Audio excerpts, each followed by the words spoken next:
Hello दोस्तों, welcome back to my channel Manasvi. आज हम बात करेंगे BA second year economics paper first quantitative methods के मोस्ट इंपॉर्टेंट क्वेश्चन के पार्ट 2 की। इससे पहले हम इसका पार्ट 1 कंप्लीट कर चुके हैं, जो पार्ट 1 भी नहीं मानेंगे आप, उसमें तो एक या दो ही क्वेश्चन कवर किए थे हमने, वो इंट्रोडक्शन पार्ट आप मान सकते हैं, बट ये हमारा पार्ट 2 है।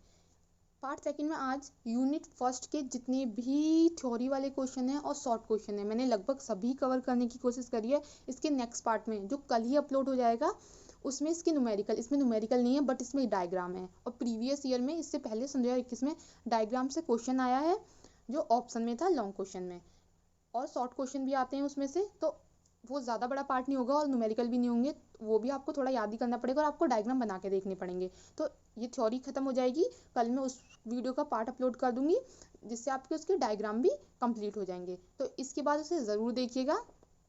और इसी के साथ आज हम इसमें प्रीवियस ईयर के क्वेश्चन भी सॉल्व करेंगे। जो एक कमेंट था एक स्टूडेंट का कि आर्थिक विश्लेषण और नियोजन में सांख्यिकी की क्या उपयोगिता होती है, प्लानिंग और इकोनॉमिक एनालिसिस में सांख्यिकी के क्या यूज होते हैं, राइट। चलिए स्टार्ट करते हैं अपनी वीडियो को। क्वेश्चन फर्स्ट है, प्राथमिक एवं द्वितीयक समंकों का अर्थ बताइए। प्राथमिक समंकों तथा द्वितीयक समंकों को एकत्रित या इकट्ठा करने की विभिन्न रीतियों का विस्तार पूर्वक वर्णन कीजिए। प्रत्येक के गुण, दोष, सावधानियों को बताइए। अब आप ये नहीं बोलिएगा कि तो लॉन्ग क्वेश्चन है, ये शॉर्ट में भी आ सकता है। शॉर्ट में सिर्फ ये पूछ सकता है प्राथमिक समंक क्या होते हैं, द्वितीयक समंक क्या होते हैं। प्राथमिक समंक के गुण लिखिए या द्वितीयक समंक के गुण लिखिए या दोष लिखिए। तो आप लॉन्ग क्वेश्चन को ढंग से तैयार करिएगा, जिससे आप अगर इससे शॉर्ट क्वेश्चन आता है तो आप इजीली आंसर दे पाएं। What is primary and secondary data? Explain in detail the different methods of collecting primary and secondary data. Also explain the merits and demerits of each. Right? आगे चलते हैं, हम अपना आंसर देखते हैं। पहले प्राइमरी डाटा और सेकेंडरी डाटा, प्राथमिक समंक और द्वितीयक समंक समझने से पहले ये समझते हैं कि समंक क्या होता है, आखिर डाटा क्या है, डेटा क्या है। लाइक ठीक है, अब आप डेटा का भी क्वेश्चन एग्जाम में आ सकता है। What is data, examiner short question में दे सकता है कि डेटा क्या है, तो आपको पता होना चाहिए डेटा भी क्या है। ठीक है, तो समंक वास्तविक जानकारी के अलग अलग टुकड़े होते हैं जिन्हें विश्लेषण के उद्देश्य से रिकॉर्ड और उपयोग किया जाता है। यह कच्ची जानकारी है जिसे आंकड़े बनाए जाते हैं। सांख्यिकी डेटा विश्लेषण का परिणाम है, राइट। पहले हम डेफिनेशन देखते हैं फिर समझेंगे। Data are individual piece of factual information record and used for the purpose of analysis. It is the raw information from which statistics are created. Statistics are the result of data analysis. ठीक है, तो इसमें simple ये बोल रहा है कि हमारे पास डेटा वो है जो भी हम जानकारी इकट्ठी करते हैं किसी भी चीज़ के बारे में। लाइक अगर मैं बोलूँ, इससे पहले हमने बात करा है परिमाणात्मक तकनीकें क्या है। इससे जो आपने अगर पहला वाला वीडियो देखा होगा और देखा होगा सांख्यिकी के क्या रूप होते हैं, तब हमने एग्जाम्पल दिया था कि अगर कोई बिजनेसमैन है, ठीक है, या कोई बिजनेसमैन अपना बिजनेस एक्सपेंड करना चाहता है, बढ़ाना चाहता है, तो वो क्या करता है, वो डेटा कलेक्ट करता है कि आने वाले भविष्य में क्या चुनौतियाँ होंगी उसके लिए, और उसके अकॉर्डिंग अपना प्रोडक्शन करता है, अपने उत्पाद बढ़ाता है। इसी को डेटा बोलते हैं जो उसने इकट्ठा किया। आप इसे एक बहुत सिंपल तरीके से भी आप समझ सकते हो डेटा को। जैसे अगर मैं बोलूँ मैं हूँ और एक मेरी दोस्त है, ठीक है, तो हमें एक असाइनमेंट मिला है कि हमें एक गांव में जाकर ये रिसर्च करनी है कि गांव में कितनी औरतों में से कितनी औरतें पढ़ी हुई हैं। ठीक है, बट ठीक है, कितनी औरतों में से कितनी औरतें पढ़ी हुई हैं, तो रिसर्च में पाया गया कि 100 में से 60 औरतें पढ़ी हुई हैं। ठीक है, 100 में से 60 औरतें पढ़ी हुई हैं और जो 40 हैं वो पढ़ी हुई नहीं है। तो ये क्या हो गया, ये डेटा हो गया हमारे पास उस गांव के बारे में। ठीक है, ये क्या होता है, ये डेटा होता है जो फैक्चुअल इंफॉर्मेशन होती है, राइट। आगे चलते हैं, अब हम यहाँ देखेंगे हमारे पास डेटा भी दो प्रकार का होता है, प्राथमिक प्राइमरी और द्वितीयक सेकेंडरी डेटा। अभी मैंने क्या बात करी कि मैं और मेरे दोस्त थे, मैं और मेरी दोस्त थी जिसने वो गांव में जाके रिसर्च करी या डेटा कलेक्ट किया। ठीक है, बट ऐसा हुआ कि मैं तो गांव में जाकर डेटा कलेक्ट करके आ गई, बट मेरी जो दोस्त है उससे कोई प्रॉब्लम हो गई, वो उसकी हेडेक है, उसे क्या दिक्कत हुई, पर वो डेटा कलेक्ट नहीं कर पाई। तो उसने क्या काम करा कि मेरी हेल्प कर दो, तुम मुझे बता दो कितना डेटा आया है। तो जांच तो मैंने स्वयं करी है, उसने नहीं की ना, तो मैंने उसे बता दिया कि गाँव में 100 में से 60 औरतें ऐसी हैं जो पढ़ी लिखी हैं। ठीक है, तो क्या हुआ, जो मैंने स्वयं रिसर्च किया है, मैंने स्वयं डेटा कलेक्ट किया है, वो क्या होगा, वो प्राथमिक डेटा होगा, प्राइमरी डेटा होगा। बट उसने खुद रिसर्च नहीं की, कुछ डाटा कलेक्ट नहीं किया। उसने क्या किया, उसने सिर्फ मेरे द्वारा सुना है, चाहे मैंने वो सही बताया हो चाहे गलत बताया हो, तो वो क्या होगा, सेकेंडरी डाटा होगा। तो ऐसे यहाँ पर डेफिनेशन है, स्वयं शोधकर्ता द्वारा इकट्ठा किए गए प्रत्यक्ष डेटा से है। जब स्वयं शोधकर्ता इकट्ठा करता है, जैसे मैंने खुद जाके उस गांव का डेटा कलेक्ट किया है और पहले किसी और के द्वारा और ये सेकंड डाटा होता है जो पहले किसी और के द्वारा एकत्रित हो जाता है, बाद में दिया जाता है। इसे हम एक एग्जांपल से और समझ सकते हैं, जैसे आपके घरों में रोज न्यूज़पेपर आता है, तो न्यूज़पेपर में जो अपने आर्टिकल्स या जो न्यूज़ लिखते हैं, जो मीडिया वाले होते हैं, वो प्राथमिक स्रोत होता है, ठीक है। उनके पास प्राथमिक डेटा होता है, प्राइमरी डेटा। उसके बाद वो अपने अकॉर्डिंग न्यूज़ को पब्लिश करते हैं जो हम लोग पढ़ते हैं, तो वो क्या है, वो सेकेंडरी डेटा है। ऐसे ही अगर सरकार कोई भी जांच कराती है, जैसे अगर हम जनगणना बोले, सेंसस इन्वेस्टिगेशन बोले, तो सरकार ने ये जांच कराई है, हमें इसके आंकड़े कहाँ मिलते हैं, ये हमें डेटा कहाँ मिलता है, ऑनलाइन प्लेटफॉर्म पे मिलता है। जो भी डेटा हम ऑनलाइन प्लेटफॉर्म पे देखते हैं वो क्या है, वो सेकेंडरी डेटा है। अगर आप ये वीडियो भी देख रहे हैं, मैंने खुद बुक पढ़ी है, अगर आपने बुक नहीं पढ़ी है तो मैंने बुक से कलेक्ट किया है, तो मैं प्राथमिक डेटा है वो मेरा, मुझे और भी नॉलेज है, मुझे जो लगा है इंपॉर्टेंट है मैं वो आपको पढ़ा रही हूँ। बहुत सारी चीज़ें जो मैं आपको नहीं पढ़ा रही हूँ, और जो आप पढ़ रहे हैं मुझसे वो क्या है, वो सेकेंडरी डेटा है, ठीक है, राइट। समझ आया होगा, आई होप नहीं, आपको आ ही गया होगा समझ। आगे चलता है, प्राथमिक समंकों को इकट्ठा करने की विधि, method of collection primary data. पहला है प्रत्यक्ष व्यक्तिगत अनुसंधान। आप मॉडल वगैरह में देखेंगे तो बहुत बड़ा होगा ये क्वेश्चन, मैं आपको इसे ढंग से एक्सप्लेन कर रही हूँ, मैंने बहुत शॉर्ट में लिखा है, वो मैंने इसमें इंग्लिश भी ऐड करी हुई है, इसलिए आपको लगेगा कि नोट्स बड़े हैं। अगर नोट्स 6 से 7 पेजों के हैं तो इंग्लिश और हिंदी को अलग अलग डिवाइड कर देंगे तो वो 2 या 3 पेजों के नोट्स रहेंगे, ठीक है ना। मैं ये यहाँ पे सिर्फ हेडिंग है, मैं हेडिंग के अंदर का बता रही हूँ, आप खुद लिखिएगा। प्रत्यक्ष व्यक्तिगत अनुसंधान, direct personal research. Direct personal research वो होती है जो अनुसंधान करता है, जो रिसर्चर स्वयं करता है, जैसे मैंने की थी, ठीक है। अप्रत्यक्ष मौखिक अनुसंधान, इनडायरेक्ट ओरल रिसर्च, ये नॉर्मली लॉ वगैरह में करी जाती है, जहाँ पर नियम कानून होते हैं, जैसे कि अगर कहीं कोई दुर्घटना हो गई और हमें उसका कोई साक्ष्य नहीं मिल रहा है, डायरेक्ट कोई हमें डेटा नहीं मिल रहा है, तो क्या होगा, कोई हम विटनेस ले लेते हैं, ठीक है। थर्ड है स्थानीय स्रोतों द्वारा, स्थानीय स्रोत वगैरह, जैसे अगर कोई स्थान है वहाँ पर कोई मीडिया वगैरह है, तो वो वहाँ से जो डेटा कलेक्ट होता है और जो पब्लिश होता है न्यूज़पेपर में और ऑनलाइन जो हमें मिलता है, वो क्या होता है, वो स्थानीय स्रोत द्वारा। Information received by local sources. सूचकों द्वारा अनुसूचियाँ, क्वेश्चनरीज बाय इंडिकेटर्स, सॉरी यहाँ पर इंडिकेटर्स नहीं होगा, यहाँ पर रिस्पॉन्डर्स होगा, ठीक है, ये आप ठीक कर लीजिएगा। तो सूचकों द्वारा अनुसूचियाँ, आपने देखा होगा लोग क्वेश्चन पूछते हैं, पोल कराते हैं, जैसे आपने टीवी वगैरह पे देखा होगा, जब इलेक्शन होते हैं और वो वोटिंग होने वाली होती है तो लोग पोल कराते हैं कि बीजेपी सरकार आएगी, कांग्रेस सरकार आएगी, जो भी गवर्नमेंट है, हमारे यहाँ गवर्नमेंट से कोई लेना देना नहीं है, पर पोल कराते हैं, जिससे हमें क्या मिल जाता है, हमारे पास डेटा मिल जाता है हमें कि किस पार्टी को कितनी ज़्यादा वोट मिल रही हैं, राइट। ये सब आपने देखा होगा, पोल वगैरह होते हैं, एग्जिट पोल वगैरह होते हैं। हमारे पास ये है, फिफ्थ है प्रगणकों द्वारा अनुसूचियाँ भरना, फिलिंग शेड्यूल्स बाय एनुमिरेटर्स, ठीक है। इसमें क्या होता है, जो शिक्षित लोग होते हैं, जो अच्छे पढ़े लिखे लोग होते हैं, उन्हें बता दिया जाता है कि हमें इस चीज़ के बारे में जानकारी चाहिए, आप जाओ लोगों के पास और वो डेटा कलेक्ट करो। जैसे कि अगर हम जनगणना की बात करें तो गवर्नमेंट क्या बोलती है अपने प्रगणकों को, जो शिक्षक और टीचर्स होते हैं, जो डेटा कलेक्ट करने वाले होते हैं, कि आप लोगों के पास जाओ और उनकी एज पूछो, घर में कितने बच्चे हैं, वो कितने लोग पढ़े लिखे हैं, क्या आय के साधन है, ये सब पूछती है, ठीक है। ये क्या होती है, अनुसूचियां भरना होता है, राइट। अब हम देखेंगे प्रत्यक्ष व्यक्तिगत अनुसंधान के कब होता है, प्रत्येक व्यक्तिगत अनुसंधान के क्या फायदे होते हैं, ये भी आ सकता है, मैंने अलग नहीं लिखे हैं, मैं आपको ऑरली बता रही हूँ, आप वीडियो के ध्यान से सुनिए। प्रत्यक्ष व्यक्तिगत अनुसंधान, डायरेक्ट पर्सनल रिसर्च के सबसे बड़ा फायदा है कि इसमें कोई घपला नहीं हो सकता, इसमें कोई दोष नहीं पाया जा सकता, कोई झूठी बात नहीं बता सकता। जिसमें खुद है या आप खुद रिसर्च करेंगे जाके तो इसमें कोई दोष नहीं हो सकता, क्योंकि हमने खुद रिसर्च करी है, सबसे पहली बात इसका ये फायदा है। सेकंड, पैसे कम लगते हैं क्योंकि हम खुद जाकर रिसर्च करते हैं। थर्ड, अब इसकी बुराइयां देखते हैं। दूसरा, बुराइयां हैं, पहली है पॉसिबल नहीं है, ये बहुत छोटे हिस्से के लिए पॉसिबल है। अगर आप बोले कि एक बंदा है उसको जनगणना करनी है, वो स्वयं जाके देखेगा, उसे पूरा एक बहुत बड़े एरिया पर रिसर्च करनी, तो एक एक व्यक्ति से जाके नहीं पूछेगा, ठीक है, उसके लिए बहुत बड़ी टीम वगैरह चाहिए होगी।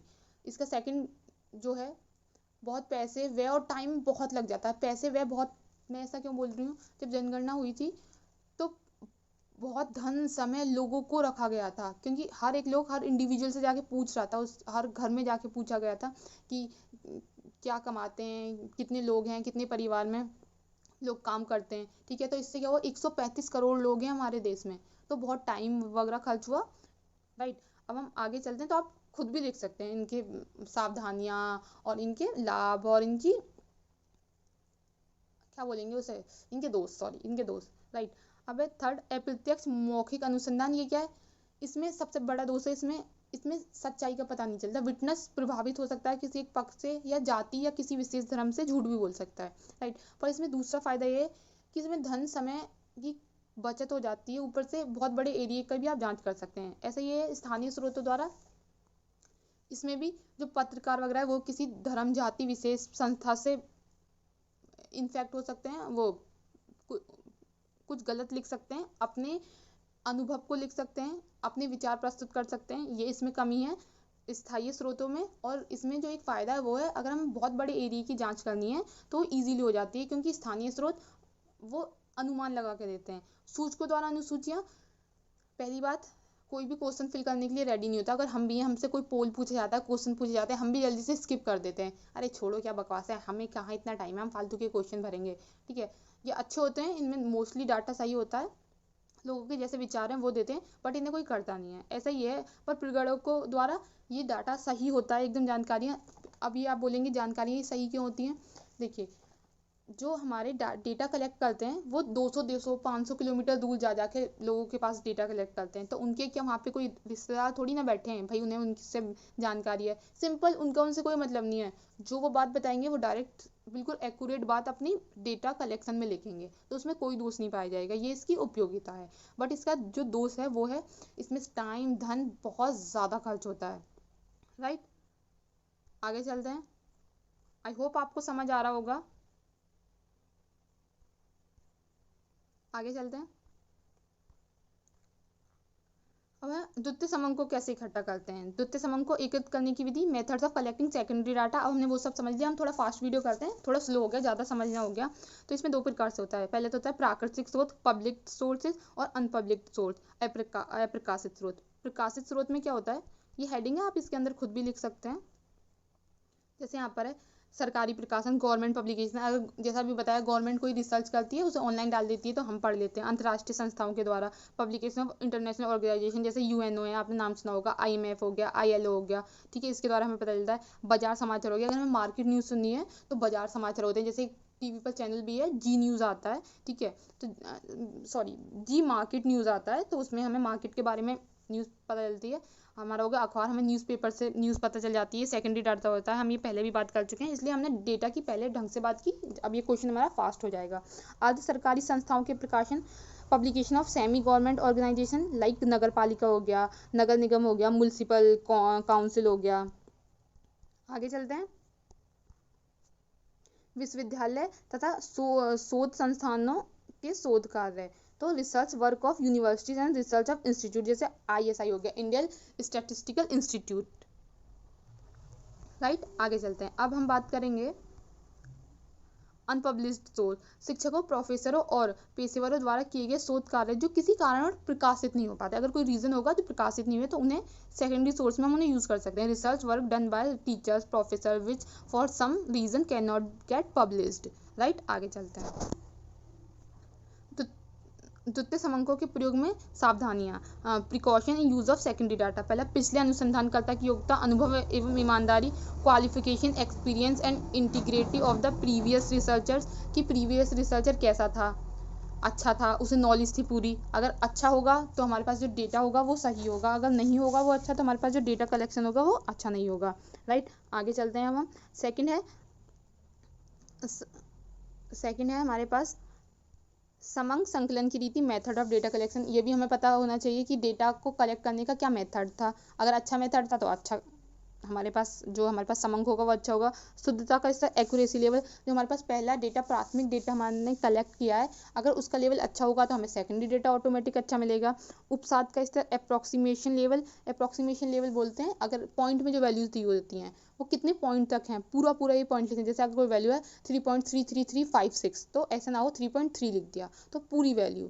ठीक है, राइट, आगे चलते हैं। अब हमारे पास यहाँ क्वेश्चन सेकंड है, ये प्रीवियस ईयर में क्वेश्चन आया था, एक फ्रेंड का कमेंट था कि उसे ये क्वेश्चन कहीं नहीं मिला है, तो हम इसका आंसर देखते हैं। ये क्वेश्चन है, आर्थिक विश्लेषण तथा नियोजन में सांख्यिकी की उपयोगिता स्पष्ट कीजिए। Explain the use of statistics for economic analysis and planning. Right, answer देखते हैं। सांख्यिकी मानव और प्राकृतिक दोनों तरह से राष्ट्रीय संसाधनों का समग्र अगर आपने सांख्यिकी नहीं पढ़ा है क्या होता है, तो आप इससे पहले वाली वीडियो देख सकते हैं, इसमें सांख्यिकी प्रकृति पर हमने बात की हुई है। राइट, दोबारा चलते हैं क्वेश्चन की तरफ। सांख्यिकी मानव और प्राकृतिक दोनों तरह से राष्ट्रीय संसाधनों का समग्र डेटा एकत्रित करके आर्थिक योजना विश्लेषण करने में मदद करती है। तो सांख्यिकी क्या करती है, डेटा को इकट्ठा करती है, समूह को इकट्ठा करती है और आर्थिक योजना को मदद करने में मदद करती है। जो आर्थिक योजनाएं होती है उन्हें बनाने में मदद करती है, उनका विश्लेषण करने में। ठीक है, उनके उपयोग की योजना बनाने के लिए हमें सांख्यिकी की सहायता की आवश्यकता होती है। सांख्यिकी विभिन्न आर्थिक समस्याओं का विश्लेषण करने में मदद करती है जिन पर तत्काल ध्यान देने की आवश्यकता होती है, क्योंकि सांख्यिकी से ही हम डेटा कलेक्ट करते हैं। ठीक है, सांख्यिकी के हमारे पास टूल होते हैं। आप ये बुक में पढ़ेंगे ना, ये मैट्रिक्स डिटर्मिनेंट, सॉरी आप ये पढ़ेंगे ना, मीन मोड मीडियन और ये टाइम सीरीज, इंडेक्स नंबर, ये सब क्या, ये स्टैटिस्टिक्स ही है। ठीक है ना, तो इसकी मदद से हम डेटा कलेक्ट करते हैं और उसे ऑर्गेनाइज करते हैं। अब इंग्लिश में देखते हैं definition. Statistics help in economic planning bye collecting data of national resource both human and national. For drawing a plan of their use we need the help of statistics. Statistics help in analyzing different economic problems which needs immediate attention. वो उन problems को solve करती है जिन्हें immediate attention की जरूरत होती है। राइट, आगे चलते हैं। सांख्यिकी डेटा के साथ साथ डेटा का विश्लेषण करने के लिए उपकरण प्रदान करने में भी मदद करती है। डेटा का विश्लेषण करने के लिए भी उपकरण प्रदान करती है। राइट, कुछ शक्तिशाली तकनीकें हैं। अब शक्तिशाली तकनीकें देखिए क्या हैं। सूचकांक संख्या, समय श्रृंखला विश्लेषण और पूर्वानुमान, ये आर्थिक नियोजन में डेटा के विश्लेषण में बेहद उपयोगी हैं। Statistics help in providing data as well as tool to analyse the data. Some powerful techniques are index number, the time series analysis and also forecasting.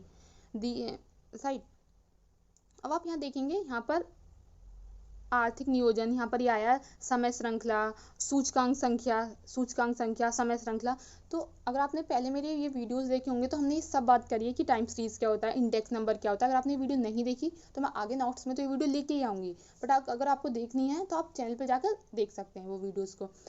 इसलिए मैंने इस क्वेश्चन शॉर्ट वे में कराया है, क्योंकि यहाँ पर जो हमारा है सूचकांक संख्या है और ये टाइम सीरीज है, जैसे आपने देखी लॉन्ग क्वेश्चन में था, बट मैंने शॉर्ट वे में कराया है, क्योंकि ये हम आप लॉन्ग क्वेश्चन ये अपने आप कर लेंगे जब आपको पता होगा कि समय क्या, टाइम सीरीज क्या होता है, इंडेक्स नंबर क्या होता है या सूचकांक संख्या क्या होती है, जिससे आप सूचकांक संख्या और टाइम सीरीज के बारे में भी वर्णन कर सकते हैं।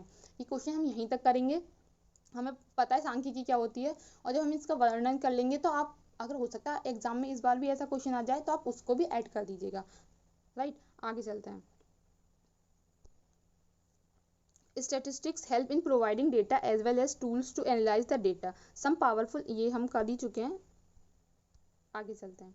अब यहाँ क्वेश्चन है, सूचना को कितने प्रकार से प्राप्त किया जा सकता है। What are the types of the resource of obtaining information? तो सूचना को दो प्रकार से प्राप्त किया जा सकता है, प्रश्नावली, क्वेश्चनरी और अनुसूची, शेड्यूल। प्रीवियस ईयर में क्वेश्चन था कि प्रश्नावली किसे बोलते हैं। इस ईयर में क्वेश्चन आ सकता है प्रश्नावली क्या बोलते हैं। शॉर्ट क्वेश्चन में ये आ सकता है अनुसूची किसे बोलते हैं, ये आ सकता है सूचना को कितने प्रकार से प्राप्त किया जा सकता है। तो आपको ये सभी याद होनी चाहिए, एग्जामिनर कुछ भी दे सकता है। तो प्रश्नावली क्या होती है, प्रश्नावली एक शोध उपकरण है जिसमें हम प्रश्नावली की बात कर चुके हैं डेटा में कि प्रश्नावली क्या है, जिससे क्वेश्चन फिल करे जाते हैं, मोस्टली हम इग्नोर मार देते हैं, हमने अभी बात करी है थोड़ी देर पहले। ठीक है ना, प्रश्नावली एक शोध उपकरण है जिसमें सर्वेक्षण या सांख्यिकीय अध्ययन के माध्यम से उत्तरदाताओं से जानकारी एकत्रित करके उद्देश्यों के प्रश्न का एक समूह होता है। ठीक है, जानकारी प्राप्त की जाती है जिसमें प्रश्नों का समूह होता है। ये सब अभी हम पढ़ चुके हैं डेटा में। ठीक है, आप दोबारा से देख लीजिएगा। A questionnaire is a research instrument that consists of a set of questions for purpose of gathering information from respondents through survey or statistical study. Right, आगे चलते हैं। अनुसूची, शेड्यूल क्या है। अनुसूची प्रश्नों की वह सूची है जिसे प्रगणकों द्वारा सूचकों से पूछताछ करके भरा जाता है। यह एक रिक्त सारणी के रूप में होती है जिसमें प्रत्येक मध्य के सामने या नीचे प्रश्नों के उत्तर लिखने के लिए रिक्त स्थान होते हैं। राइट, आगे चलते हैं।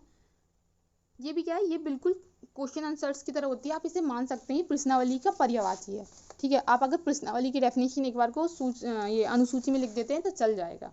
ये प्रश्नावली का पर्यायवाची मान सकते हैं। Schedule is the list of question which is filled by the enumerators after question and respond after questioning the respondents. It is in the form of a person saw with a blank space in front of और below each time of write the answer of the question। कि क्या होता है, या तो front में answer लिखना होता है या क्वेश्चन के नीचे आंसर लिखना होता है हमेशा, right.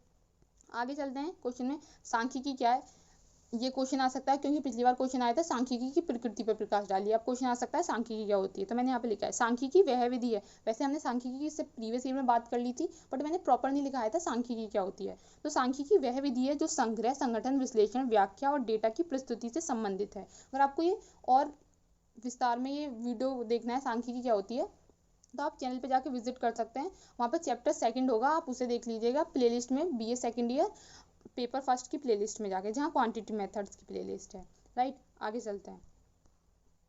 Statistics is the discipline that concern the collection, organisation, analysis, interpretation and presentation of data. क्या है स्टैटिस्टिक्स? कलेक्शन है, ऑर्गेनाइजेशन है, एनालिसिस है और इंटरप्रिटेशन है और प्रेजेंटेशन ऑफ डाटा है, राइट। आगे चलते हैं। अब है हमारे पास यहाँ सांख्यिकीय अनुसंधान की विधियों का वर्णन कीजिए। हमने जान लिया सांख्यिकी क्या होती है। अब सांख्यिकी क्या है? सांख्यिकी वो है जिससे हम डेटा कलेक्ट करते हैं, पर डेटा कलेक्ट करने की भी तो कुछ विधियां होती होंगी कि किससे डेटा कलेक्ट किया जाए। अब ये वही विधियां जिनसे डेटा कलेक्ट किया जाता है, जिनसे समंक को इकट्ठा किया जाता है। चलिए देखते हैं, 2 प्रकार की होती हैं, संगणना अनुसंधान रीति, सेंसस इन्वेस्टिगेशन मेथड, निदर्शन अनुसंधान रीति, सैम्पलिंग इन्वेस्टिगेशन मेथड। इसके ऊपर प्रॉपर वीडियो है चैप्टर 2, आप जाके देख सकते हैं। मैं इसके डिस्क्रिप्शन में लिंक डाल दूंगी। अभी मैं फास्ट समझा रही हूँ, वीडियो बहुत बड़ा हो जाएगा, तो मैं इसे नॉर्मली वे में समझाऊंगी। अगर आपको पूरा ढंग से समझना है तो आप वीडियो को देख सकते हैं। जब अनुसंधान के विषय से संबंधित सामग्री या समूह प्रत्येक इकाई का सर्वेक्षण किया जाता है तो सेंसस इन्वेस्टिगेशन मेथड कहलाता है। जैसे जब हम जनगणना करते हैं, अभी हमने डेटा में बात की, प्रत्येक समूह की जानकारी करी जाती है तो वो क्या कहलाता है? संगणना अनुसंधान रीति कहलाती है। जैसे उत्पादन गणना हो गया, census of imports and export, आयात और निर्यात की गणना हो गया, सेंसस ऑफ पॉपुलेशन जनगणना। ये मैं इसलिए और विस्तार में नहीं समझा रही क्योंकि हमने डेटा कलेक्शन में प्राथमिक और द्वितीय समंक में ये बात करी कि जनगणना वगैरह क्या होती हैं, राइट। आगे चलते हैं, ये नोट है।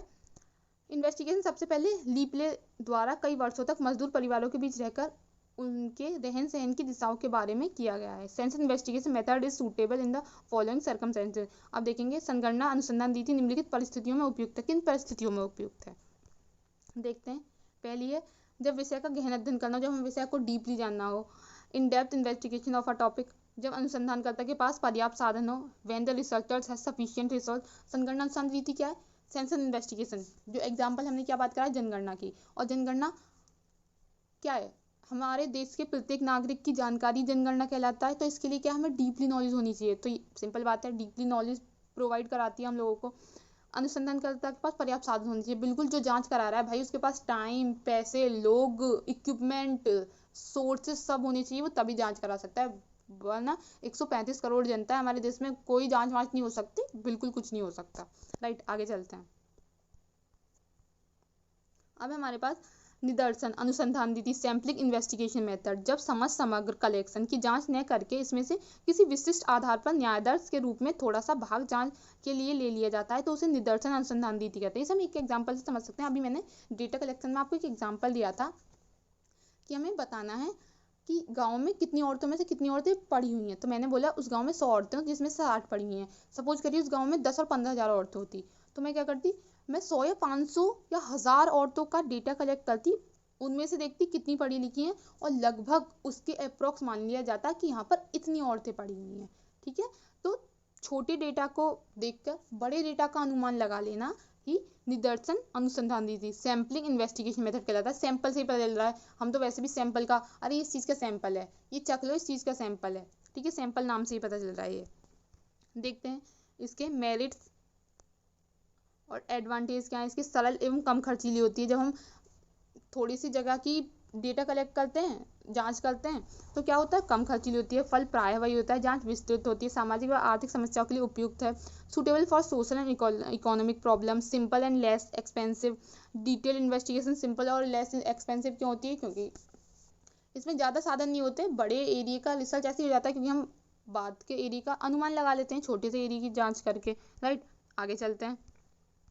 अब क्वेश्चन है ये, निदर्शन की विभिन्न रीतियों का विस्तार पूर्वक समझाइए, देव निदर्शन से क्या तात्पर्य है। मैं हमेशा आपको समझाती हूँ, आप नोट्स के साथ खुद भी थोड़ा सा पढ़िए, आपके पास बुक है तो बहुत अच्छी बात है। मैंने वैसे यहाँ पर लिखा है कि निदर्शन के प्रकार क्या होते हैं, 4 प्रकार के होते हैं, जैसा आप यहाँ पे देख सकते हैं, देव निदर्शन, सविचार निदर्शन, परपोसिव सैम्पलिंग, रैंडम सैम्पलिंग, यहाँ पर अदर मेथड भी लिखे हुए हैं, राइट, अदर मेथड भी लिखे हुए हैं।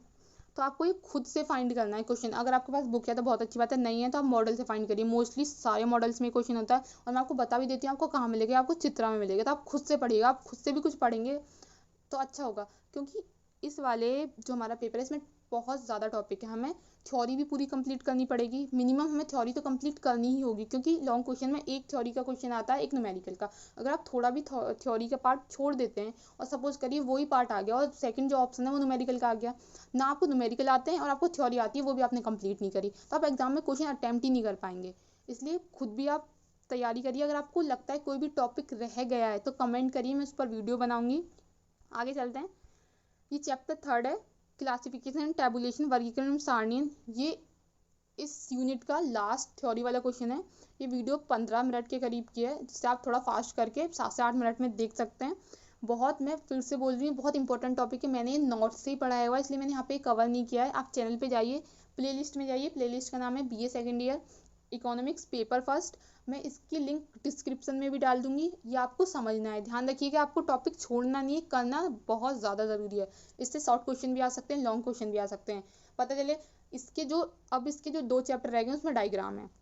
मैं आपको डायग्राम, इसकी नेक्स्ट वीडियो कल आएगी, मैं आपको डायग्राम समझाऊंगी, क्योंकि उसमें प्रीवियस ईयर में क्वेश्चन आया है। इसमें तो बहुत ज़्यादा याद करने को है। आप देखेंगे जो डायग्राम से क्वेश्चन आया है वो क्वेश्चन आप 2 या 3 मिनट में कर देंगे। आपको कुछ याद करने की जरूरत नहीं है, बस आपको पता होना चाहिए डायग्राम हमने कैसे बनाया है, ठीक है। वैसे तो मैंने डायग्राम की वीडियोस भी डाली हुई हैं और नोट्स के थ्रू डाली हुई हैं। मैं फिर भी एक बार आपको समझा दूंगी कि हिस्टोग्राम क्या होता है, बार डायग्राम क्या होता है, ये सब।